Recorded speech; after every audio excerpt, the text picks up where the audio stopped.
certains font une différence entre le prospectiviste et le futurologue, mais c'est vrai que moi, votre question est juste, je ne fais pas de différence. Donc c'est le contraire d'une diseuse de bonne aventure, hein, un futurologue. C'est-à-dire que d'abord, il ne trouve pas ses sources dans une boule de cristal, mais dans des choses assez sérieuses, des rapports, des analyses, des livres, voire des modèles. Et puis l'autre très grande différence qu'il y a entre la diseuse de bonne aventure et le futurologue, c'est que le second fait des projections dont il sait qu'elles ont très peu de chances de se produire. C'est ça l'aspect un peu scientifique du domaine,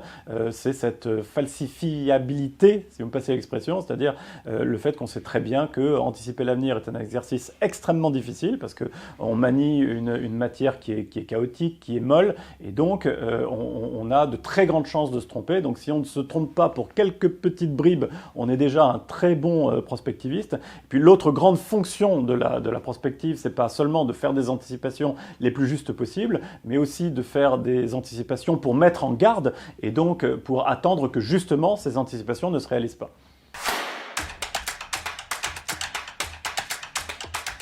Alors les méthodes utilisées pour prévoir le futur, c'est d'avoir, disons, des analyses et des études les plus complètes, les plus nombreuses possibles, les plus légitimes, celles qui font le plus autorité,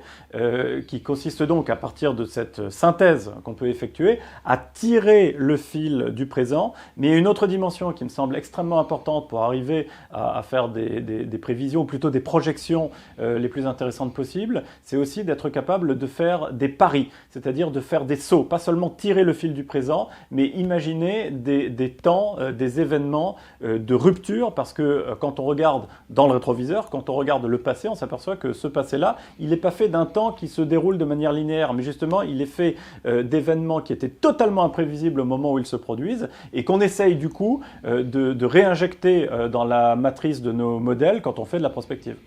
En gros, il faut à la fois dérouler ce que le présent nous offre et essayer d'anticiper l'inattendu, voilà, l'événement qui pourrait survenir et donner un tout autre cours à la marche de l'histoire.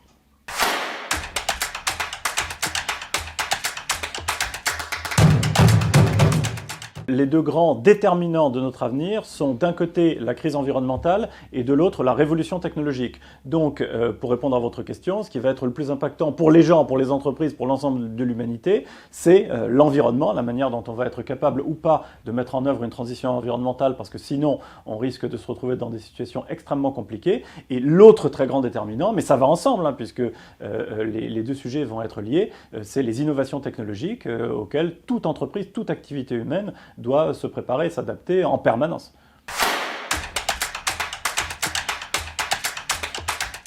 Alors, il est bien évident que plus le monde se complexifie et plus on doit faire face à des enjeux aussi importants que la crise environnementale ou la révolution technologique, plus tout le monde doit se mettre à essayer, à tâcher d'anticiper, en particulier les acteurs économiques. Je vous donne un exemple tout bête. Aujourd'hui, il y a une trajectoire qui est fixée par l'Union européenne pour réduire nos émissions de gaz à effet de serre de 55% en 10 ans par rapport à 1990. Il faut savoir que les émissions de gaz à effet de serre ont déjà décru depuis 1990 de 20%. Ça veut dire qu'il y a un énorme effort à fournir de 35% aujourd'hui. Une entreprise, par exemple, qui ne planifie pas ça, qui donc ne crée pas une cellule pour se dire, voilà, tel ou tel poste, je vais pouvoir gratter, gagner ceci, ou changer mon activité de cette manière ou de telle ou telle manière, ne peut pas s'en sortir, ne peut pas atteindre cet objectif. C'est un objectif parmi d'autres.